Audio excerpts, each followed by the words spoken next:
I think it really, really, really helps to have some solid business background behind you before you enter into the realm of coaching, especially executive coaching. Well, yes, because how can you coach something if you don't know anything about it?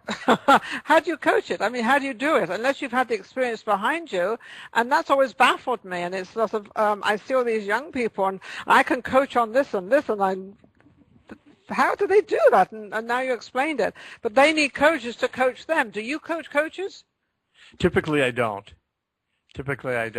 And some folks do make a business out of coaching and training and developing other coaches.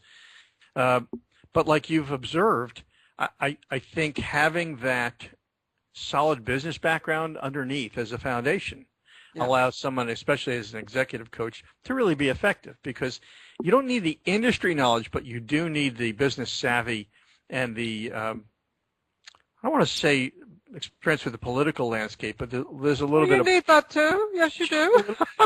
You need it all. You need to have, for me, as I feel, you need to sort of have the whole package together so that if a question is shot at you, and it's like me being a host, if a question is shot at me, I got to be able to answer that. It could be about anything, and I think I'm pretty cool, and I think I can probably answer any. You can ask me any question you want. I'll see if I can answer it. I just want to interrupt one thing. We actually have Blog TV have picked up our show, which they usually do, and I'm just so grateful for them for when they pick up our show. So we are now viewed by many, many people through Blog TV. So thank you so much. Very, very nice. I'm very excited. Obviously, you like our guest, Michael Beck, and he's very important out there because he actually teaches coaches how to teach coaching, which is like, okay, and he does very well at it, but he has a tremendous background on what he does and how he does it all. And how do you feel when you know, a lot of people get nervous about this. How do you feel about going into, I'm going to say a college, or even more to executive, I guess, for you, and you see this great big group of people, and say there's like, 500 to 1,000 people there, and you look at this and you think, oh, wow, I've got to now address this, and I've got to, do you get nervous? Do you get worried? Or are you very, very prepared? Obviously, you would be. Well, everybody has issues around public speaking, and I've given many, many talks in my career.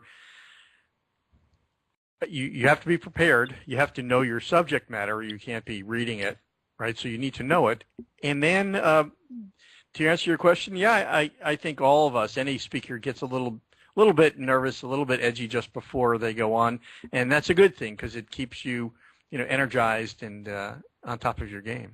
I'm glad you said that because I did a lot of acting in my life, and acting, you do get nervous. You've got all these cameras. Not only the cameras at you, you've got the whole crew, watching you, what's she going to do, so you're really quite on it. And it truly is. And when you get a little nervous and you get a little worried, and you're right, when you first start to do it, it's like, oh, but if you use that energy and you use all that, it can really be to the advantage. Definitely can. So what company do you have now? Do you have a company now that you are tagged under?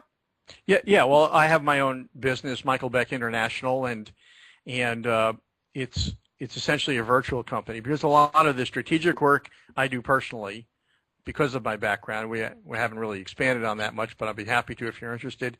And then when projects require more than a single executive coach, because I've been in the business so long and I have contacts around the country, I can bring in expert coaches as needed to really fulfill the needs of the client. So you can get a whole group together, and you've actually done, so it's good to be able to have other coaches that probably could be in competition, but you don't worry about that. You're very secure what you do, so you bring them in as well.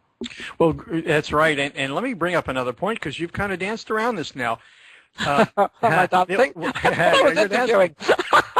Did you hear the music? That's my sense of humor. So I don't care how good a coach is and how sharp a client is. If they don't have good rapport and they don't meld well, you won't really get great results. So I'm always encouraging clients to consider other coaches so that the individual who's going to get coached has the best experience and gets the best results. So in other words, don't be afraid out there that other coaches are going to take your jobs. Be secure in what you do. Absolutely.